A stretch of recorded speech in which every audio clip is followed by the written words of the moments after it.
മറ്റുള്ളവരുടെ അവകാശങ്ങളെയും വസ്തുവകകളെയും ആദരിക്കാൻ നമ്മെ പഠിപ്പിക്കുന്ന പ്രമാണമാണ് മോഷ്ടിക്കരുത് എന്നത്. നോമ്പുകാലത്ത് ഈ കൽപ്പനയെക്കുറിച്ച് ചിന്തിക്കുമ്പോൾ അത് കേവലം കൈക്കലാക്കാതിരിക്കുക എന്നതിലുപരി അർഹമായത് നൽകാനും ഇല്ലാത്തവരുമായി പങ്കുവയ്ക്കാനുമുള്ള ഒരു വലിയ ഉത്തരവാദിത്തമാണെന്ന് നാം തിരിച്ചറിയണം. അവരൻ്റെ വസ്തുക്കൾ മോഷ്ടിക്കുന്നത് മാത്രമല്ല, അവർക്ക് അർഹതപ്പെട്ടത് നൽകാതിരിക്കുന്നതും ഈ പ്രമാണത്തിൻ്റെ ലംഘനമാണ്. ജോലിയിൽ കാണിക്കുന്ന അലസത, മറ്റുള്ളവരുടെ സമയം വെറുതെ കളയുന്നത്, അർഹമായ വേതനം നൽകാതിരിക്കുന്നത്, വഞ്ചനാപരമായ ഇടപാടുകൾ നടത്തുന്നത് എന്നിവയെല്ലാം ഏഴാം പ്രമാണത്തിന് വിരുദ്ധമാണ്.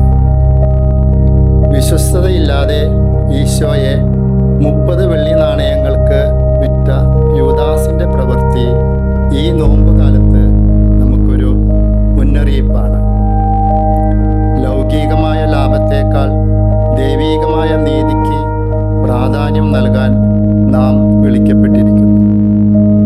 ഈശോയെ കണ്ടുമുട്ടിയപ്പോൾ സക്കേവേശനുണ്ടായ മാറ്റം അതിശയിപ്പിക്കുന്നതാണ്.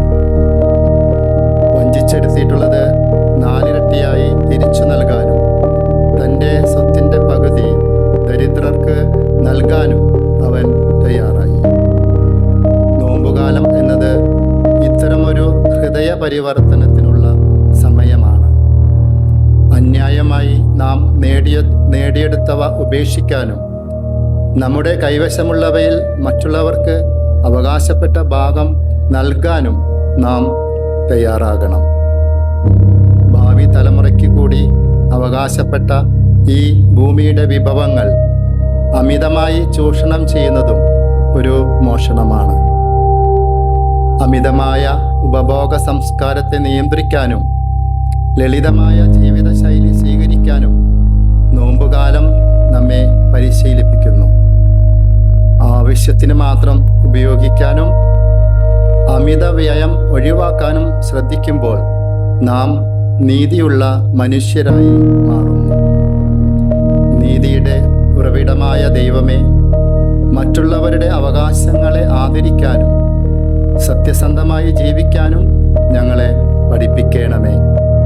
സക്കേവൂസിനെ പോലെ ഉള്ളിലുള്ള സ്വാർത്ഥത വെടിഞ്ഞ് പങ്കുവെക്കലിൻ്റെ സന്തോഷം അനുഭവിക്കാൻ ഞങ്ങളെ സഹായിക്കണമേ. കൈകൾ കൊണ്ട് തെറ്റായ നേട്ടങ്ങൾ കൊയ്യാതെ സഹോദരങ്ങളെ സഹായിക്കാനുള്ള കരുത്ത് ഞങ്ങൾക്ക് നൽകണമേ.